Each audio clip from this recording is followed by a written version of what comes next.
Nga tulo pa iyo, kabugtuan ko Ginoo. Excited ba nga tanan?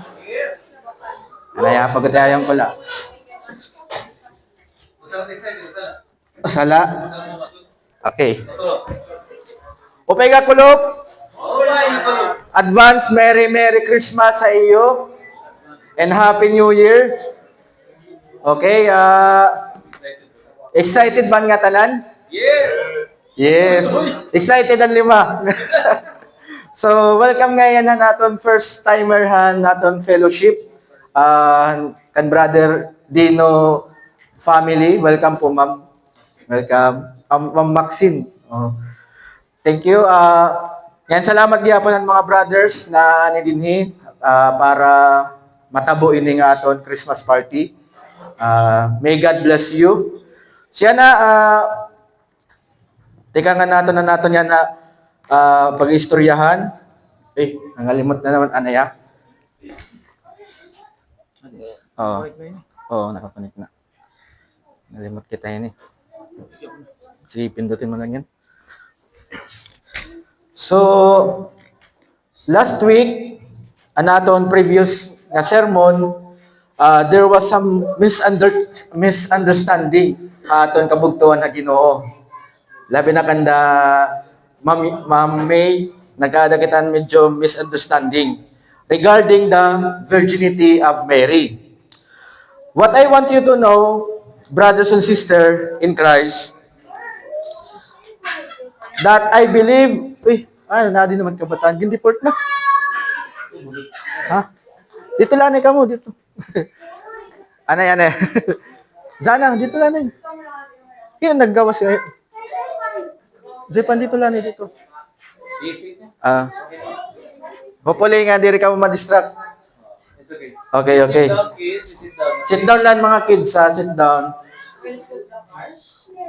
So yan naton misunderstanding naton previous sermon or nagkaadan miscommunication regarding the virginity of Mary. What I want you to know, brothers and sisters, that I believe Mary was a virgin before and during the time she conceived the Lord Jesus. Okay?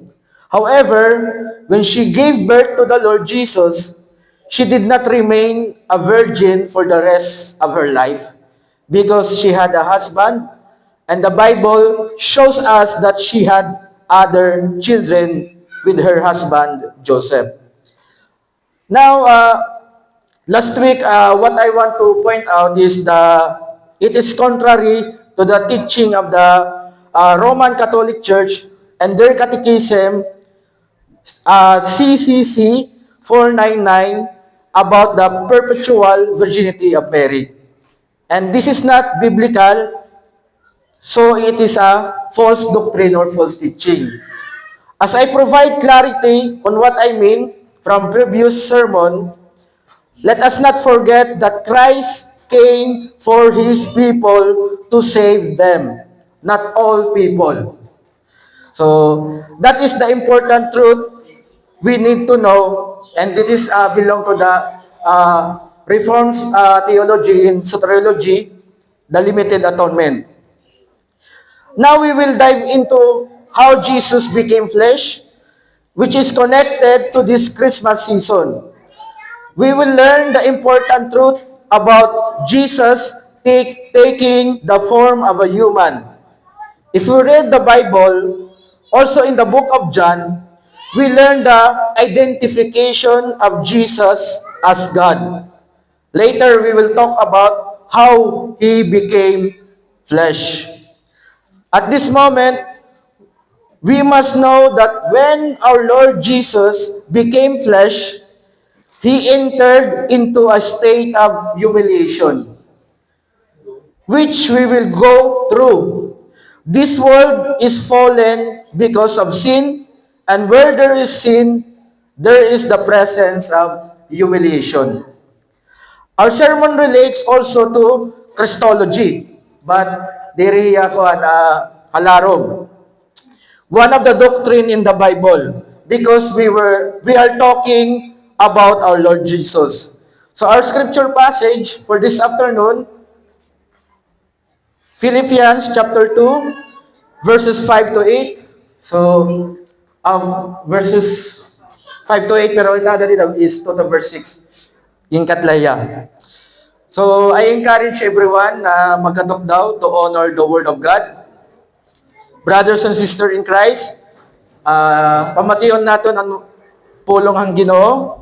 Philippians chapter 2, verses 5 to 8. Verse 5, have this mind among yourselves, which is yours in Christ Jesus, who, though he was in the form of God, did not count equality with God a thing to be grasped. Verse 7, but emptied himself by taking the form of a servant, being born in the likeness of man, and being found in human form. He humbled himself by becoming obedient to the point of death, even death on a cross. This is the word of the Lord. Man shall not live by bread alone, but by every word that comes from the mouth of God. Let us pray. Dear glorious Father in heaven, you are sovereign, holy, and merciful. Thank you for the grace that you have given to us this afternoon to celebrate Christmas party. May you be the one blessing a fellowship.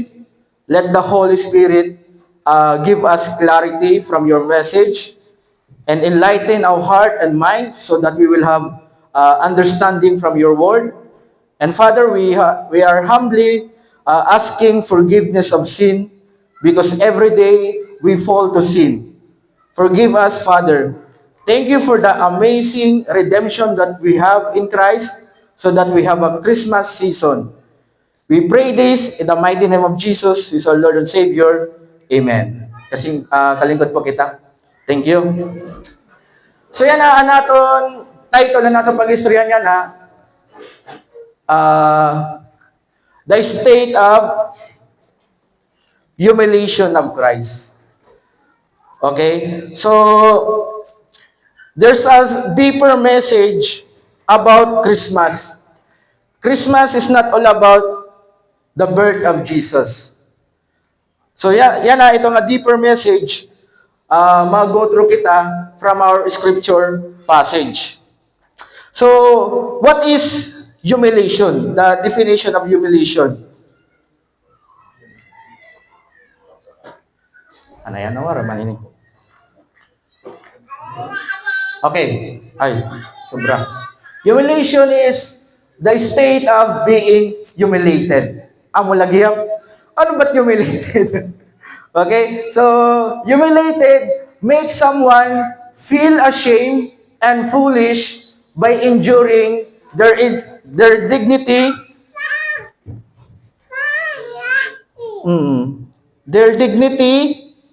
and self-respect, especially publicly. Okay? So that is the definition of humiliation. So, ang title na natin sermon, o trongko, the state of humiliation of Christ. Ang atong scripture passage, the book of Philippians, ang writer ni is the Apostle Paul, and he was imprisoned in Rome. So, tawagin nga letter nga Philippians also a prison letter. Because the moment Apostle Paul write this letter, he was at prison in Rome.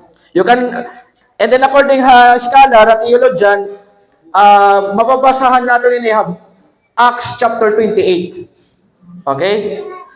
So yan na, the Bible teaches us about the identification of our Lord Jesus regarding His being, that He is God, with a position of perfect, glorious throne. Okay? But, ano yan? Sepan, dito la gawas. Isara la di data. Sorry.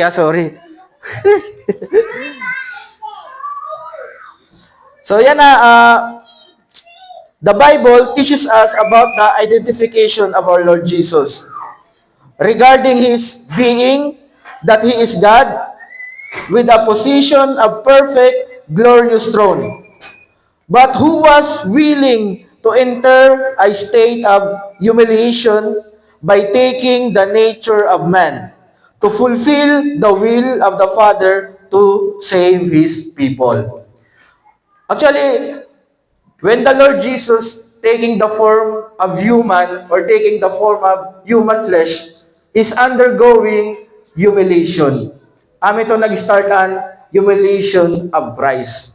Kaya because He is God, He is in the perfect position, glorious throne, sovereign, exalted, but He came down taking human flesh. So amin ito nga nag-start na niya, humiliation. From our scripture passage, the previous context, previous topic, the beginning of this letter shows Paul starting with greetings to the believers in Philippi. So Philippians is lugar hiyahan, tawag ito Philippi. So there are some believer na dito katong nga time. Tapos, ito nga Philippi is lugar itohan Gentiles. Okay? And then told them that he gave thanks to God, mentioning them always in his prayers, and explained his situation, that even though he was in prison, the gospel was still advancing. He also told them his life was for the glory of God, and commanded them to be unified in a manner of humility, following the example of Jesus. So amit na naton previous context from our scripture passage. So babasahin natin ng Philippians chapter 2 verses 2 to 4 para makita natin na niya previous nga topic ang ginistorya from our scripture passage. Kay ang natin scripture passage is verses 5 to 8. So chapter 2 verse 2 to 4, complete my joy by being of the same mind, having the same love, being full accord, and of one mind. Do nothing from selfish ambition or consent, but in humility count others more significant than yourself. Let each of you look not only to his own interest, but also to the interest of others. So, amin ito niya previous context from our scripture passage. Yan na natin previous scripture passage, verse 5. Have this mind, amo na nga na to, sorry, amay na yan natin scripture passage. Ang natin previous verse, amin yan, previous context. Sorry, kuan kita. So, basahan ko ito chapter 2, verses 2 to 4. Complete my joy by being of the same mind, having the same love, being in full accord, and of one mind. Do nothing from selfish ambition or conceit, but in humility count others more significant than yourself. Let each of you look not only to his own interests, but also to the interests of others. Amit niya previous context. So may the command ni Apostle Paul. Unity. In command niyan, Philippians believers to have unity. And manner and unity is in humility, following the example of the Lord Jesus. So natin scripture passage, have this mind among yourselves, which is yours in Christ Jesus, who though he was in the form of God, did not count equality with God a thing to be grasped. The Apostle Paul told the believers in Philippi about the identification of Jesus, that Jesus is God. He is God. So as we read the scripture nga nasa rin nga di nga, they did not count equality with God amo gyapon ang tutdo ni Apostle John, ha mga Christian. Apostle John, iya writing ang Gospel, John chapter 1 verse 1, in the beginning was the Word, and the Word was with God, and the Word was God. Kung babasahon nimo bukos nga chapter 1 han Book of John, mapabaruan nimo ito nga word is the Lord Jesus. In verse 14, the Word became flesh. So, bisan gyapon ni Apostle John, iti yatuddo ha mga Christians, the identification of Jesus, He is God. Diba? And then mababasahan natin atong previous passage nga, was in the form of God. Ito nga word nga form, in Greek niya, karagsigin nito niya, the necessity being. Okay? The necessary nature of Christ. So, ang nature ni Christ, ano yan necessary, primary, He is divine. So, the Bible told us that the nature of our Lord Jesus is divine. Yeah? That's why nag-ada kita hin doctrine niya, Holy Trinity. And then a verse nga nasa nga, thing to be grasped, though Christ had all the rights, privileges, and honors of deity, He did not cling to those things but willingly gave them up for a season. So, even though naposesiyan so ganito nga privileges, rights, and honor as divine, as God, He did not cling to those things. Diba? Unlike ang tao, pag ada na nga niya position ng tao, ada na nga niya power ng tao, bisan ada na niya authority or power, at ibang nga tao, di rin na gud nila bubuhian ito nga position. They cling. Kakaptan na gud nila. Pero makikita natin, ay scripture natin na mababasa, natin Ginoo, di rin tiya sugad. He is willing to give up those rights and privileges. Yeah, diriya selfish, diriya hakugin ko hin so ganito nga position.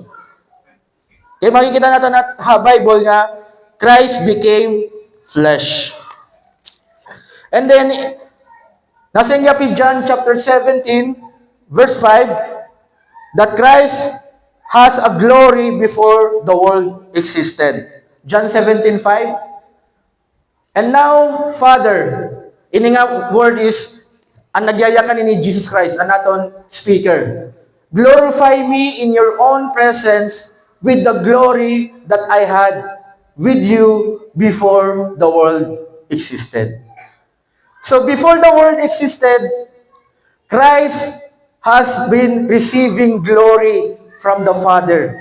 He already there. He already existed before the world began. So, ini gipapakita niya nga, God, Jesus Christ is God. He has divine nature. Through this sini nga passage na pagyakan niya nga, glorify me in your own presence with the glory that I had with you before. You know what? Ito nga glory nga may aday Jesus Christ before the world existed, the glory from the Father, ito nga glory is perfect glory. Supreme above all.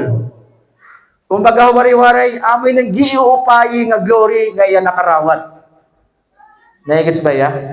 Exalted na iya. So, Jesus is God, which means that in all essence and nature, He is equal with God the Father. Before Jesus came into the world, He was in the position of a glorious throne in heaven, a state of perfect honor and exaltation. The Lord Jesus is truly God. So, natong first point, we must believe that our Lord Jesus is truly God. Ito yakanhan Bible. One of the nature, the identification of Christ Jesus. But in the Bible, mababasahan niya natin, brothers and sisters, nga, ang mga Jew, kadaman mga Jewish, di rin natuod ang divine nature ni Christ. Mababasahan natin ito John chapter 5 verse 18. This was why the Jews were seeking all the more to kill him, because not only was he breaking the Sabbath, but he was even calling God his own Father, making himself equal with God. So ini ng mga Jewish people ini nga time, and their intention kan Jesus is to kill him. And the reason why di rin nila ma-accept ang ginpapasabot ni Jesus Christ na He is God, has equal nature and essence with the God the Father. Actually, ini nga discussion is kanang Christology na niya. So, yan na, currently yan, may dagapit yan na mga group of people or community that they believe na Jesus Christ don't have divine nature. Pero it is a contradiction from the Bible. The Bible is plainly showing to us that our Lord Jesus, His being, His essential being is divine. Before He came into the world, He is already existed because He is God. Amen? So, are you happy nga naton Savior and Lord is God? In tawag niya po ini nga, hantay niya, Jesus Christ taking the human form, tawagin ni theology is the incarnation. Anong correct yung incarnation? God taking human flesh. The God-man. Okay? Amen diya. So now, let's go back to our scripture passage. Nasa nga din nga, Philippians chapter 2, verses 7 to 8. But emptied himself by taking the form of a servant, being born in the likeness of men, and being found in human form, he humbled himself by becoming obedient to the point of death, even death on a cross. The Apostle Paul told the believers in Philippi that Jesus deprived and brought low himself by taking on human nature as a submissive servant. So the another word for emptied is deprived, undress, unmask. So iya gintanggalan niya for a moment, for a season, aniya glorious, perfect throne as God. Diba? So amin nga, the Word became flesh. He will go or undergo humiliation by emptying himself. Okay? So he emptied himself. It also means Christ became poor. As Paul told us in 2 Corinthians chapter 8, verse 9, for you know the grace of our Lord Jesus Christ, that though he was rich, yet for our sake he became poor, so that you by his poverty might become rich. Di ba? So he is in the perfect position, masisag na itong comfortable place, because he's seated on glorious throne with God the Father, face to face, and then taking human form. Di ba? So, ang ito nga, nagpapahibaro ito yung na he is willingly go to humiliation.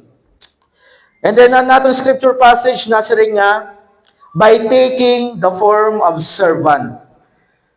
As the Lord Jesus said on Matthew chapter 20, verse 28, even as the Son of Man came not to be served, but to serve, and to give his life as a ransom for many.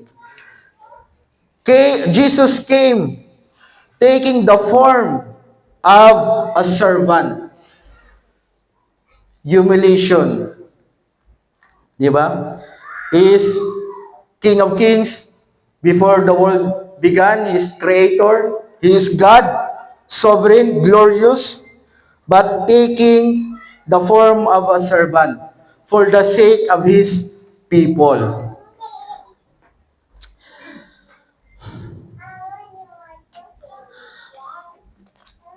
Ano yan? Pakliyong pala. Nadikitin mo pa eh. Okay.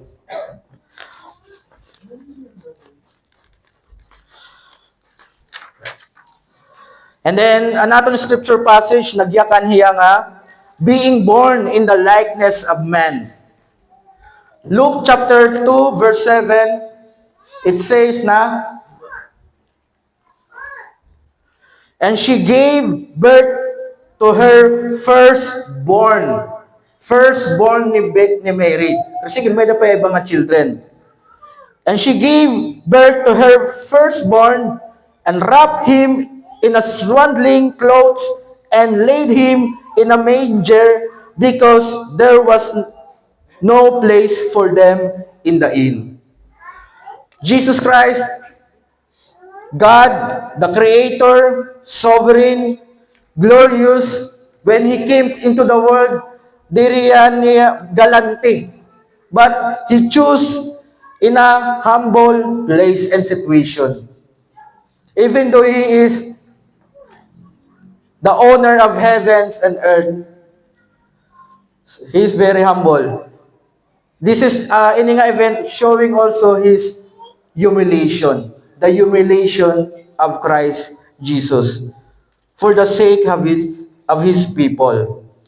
And then Bible also told us that Jesus was under law in human flesh. Pero ang natong scripture passage, verse 2:7, makikita natin nga Jesus Christ became a baby.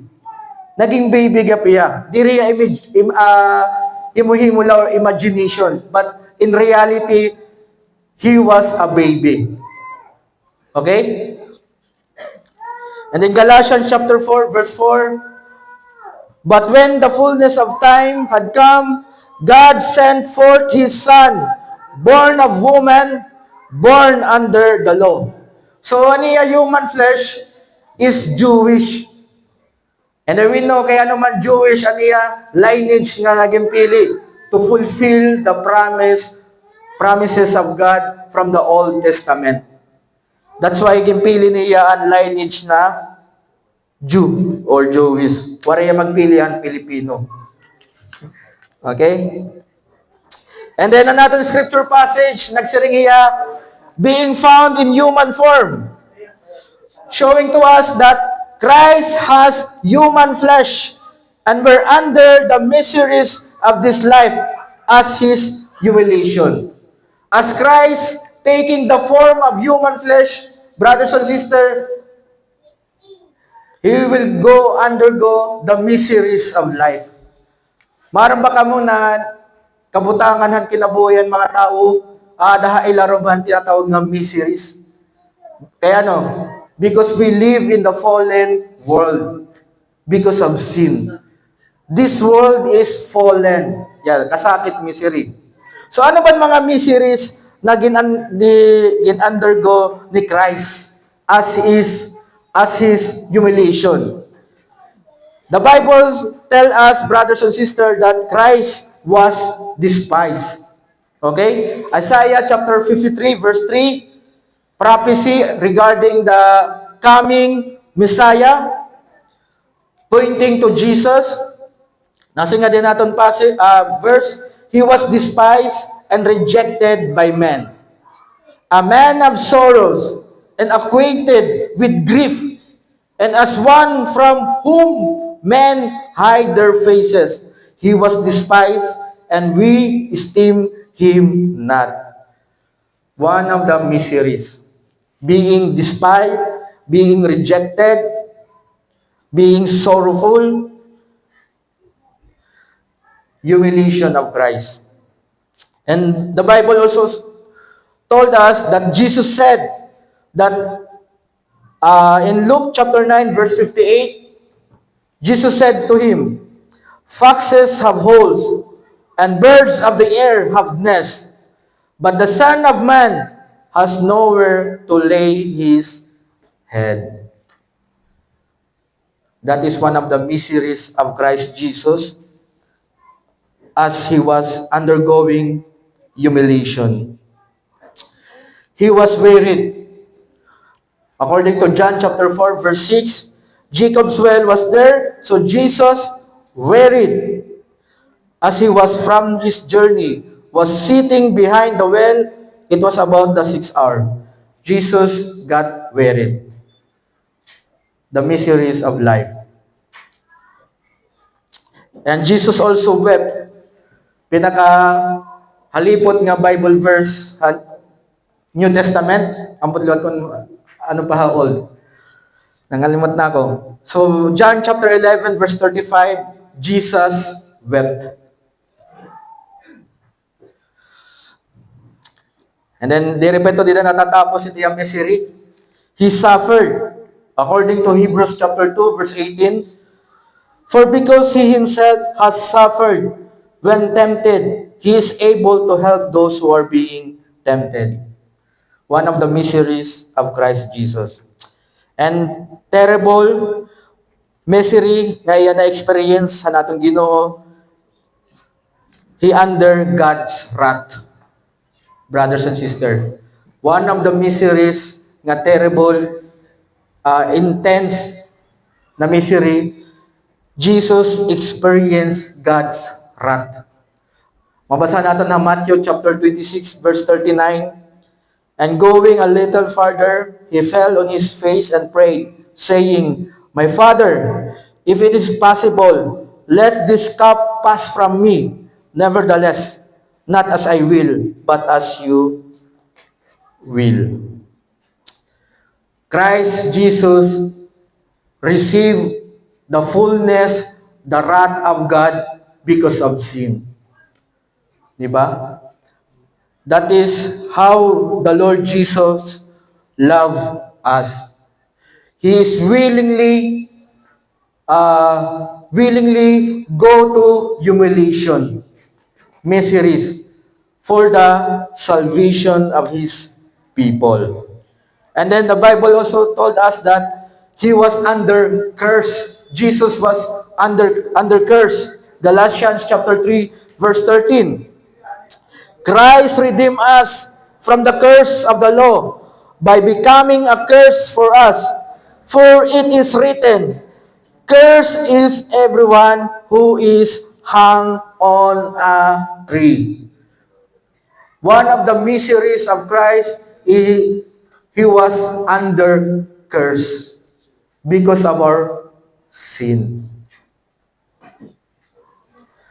Grabe nga gugma, no, Ginoo. That is the essence of Christmas. Hopefully, naton pag pinag-istorya niya na, inahihinay na kamo nagkakadang deeper understanding about Christmas. Okay? And lastly, the Bible told us that Jesus died for our sin. 1 Corinthians chapter 15 verses 3 to 4, For I delivered to you as of first importance what I also received, that Christ died for our sin in accordance with the Scriptures, that He was buried, that He was raised on the third day in accordance with the Scriptures. These were the miseries that Christ experienced in His humiliation by taking the form of human. And then we know the purpose, nasa rin in Matthew chapter 1, verse 20, He came to save His people. Amo ito ang kabalyo it pagsalba ha aton kabugtuan ko. Na-experience niyan humiliation. The Bible shows us that Christ indeed has human flesh. The Lord Jesus is truly man. So naton second point, we must believe that our Lord Jesus is also truly man. But in His humanity, brothers and sisters, ang Bible gihap nagtutudduha aton, in His human nature, there was no sin. In His human nature. 1 John chapter 3, verse 5, You know that He appeared in order to take away sins, and in Him there is no sin. He was born with human flesh. Paano ba ito naging posible nga waray niya kakuhaan sinful nature? Because he was born with the power of the Holy Spirit. Amo nga waray niya kakuhaan sinful nature. That's why in Christ there is no sin.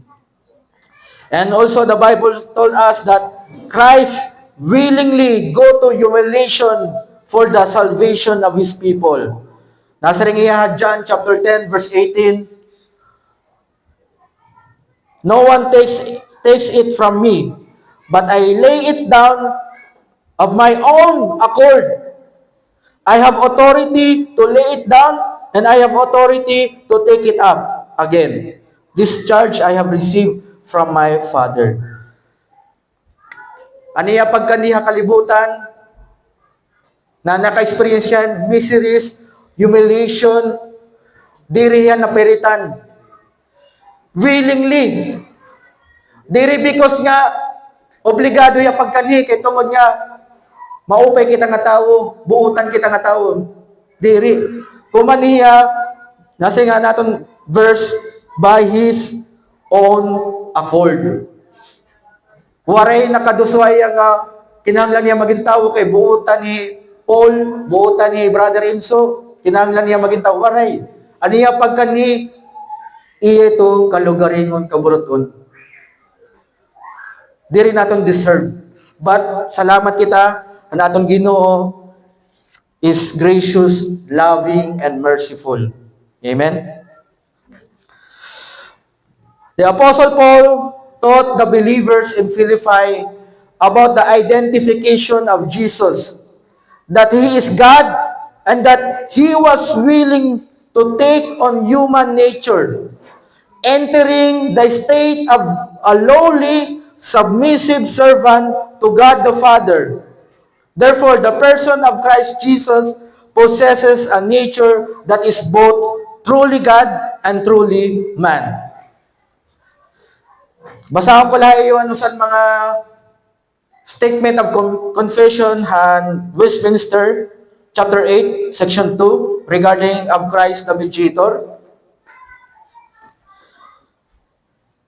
The Son of God, the second person of the Trinity, being very and eternal God, of one substance and equal with the Father, did, when the fullness of time was come, take upon Him man's nature. Ano ba? Okay. With all the essential properties and common infirmities thereof, yet without sin. Being conceived by the power of the Holy Ghost in the womb of the Virgin Mary, of her substance, so that the whole perfect and distinct natures, the Godhead and the manhood, were inseparably joined together in one person, without conversion, composition, or confusion. Okay. Which person is very God and very man, yet one Christ, the only mediator between God and man. Christmas is also a reminder for us, brothers and sisters, that Jesus also a mediator between God and man. So naton niya na big idea, naton ginistorya niya na, we must accept that Christmas is also a remembrance of the state of Christ's humiliation for the salvation of His people, so that it will give us a grateful heart toward our Lord Jesus through obedience to His commands. Brothers and sisters, ito ang message natin scripture passage, the state of humiliation of Christ. So that's all, another message on Christmas. One of the essence of Christmas. Let us be grateful to our Lord Jesus because grabe yan niya ginagiyan. Wari yan din ni bakasyon na kalibutan. Wariya mag-take in vacation. Wariya din mag-relax. But he undergo humiliation, miseries of life to save us, to pay the penalty of sin. Okay? So let us pray. Dear Heavenly Father in heaven, we praise you, we honor you for being gracious to us, for being merciful, that you sent your Son, Jesus Christ, so that we will have complete redemption. And on the day of the Lord, I pray that we will continue standing to you with gladness. Father, let this message be enlightened, give us more enlightenment about hearing a message, about the suffering of Christ, the humiliation of Christ. And I pray, Father, that use us for your glory and honor to spread the gospel, to remind other people or to tell other people that Christmas also means the humiliation of Christ. Thank you, Father, for grace and great love that you have given to us in Christ. You are worthy to be praised and worshiped because you are sovereign and overall. Your kingdom is forever. We pray this in Jesus' name. Amen.